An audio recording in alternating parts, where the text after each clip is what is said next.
बिस्मिल्लाहिर्रहमानिर्रहीम।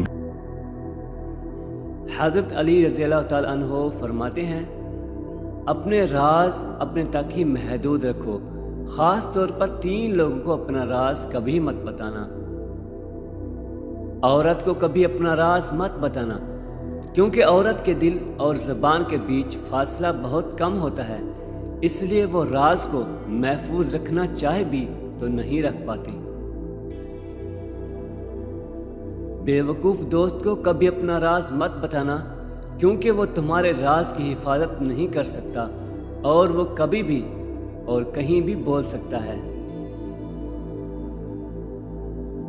किसी भी झूठे इंसान को जो हमेशा झूठ का सहारा लेता हो, ऐसे शख्स को कभी अपना राज ना बताना।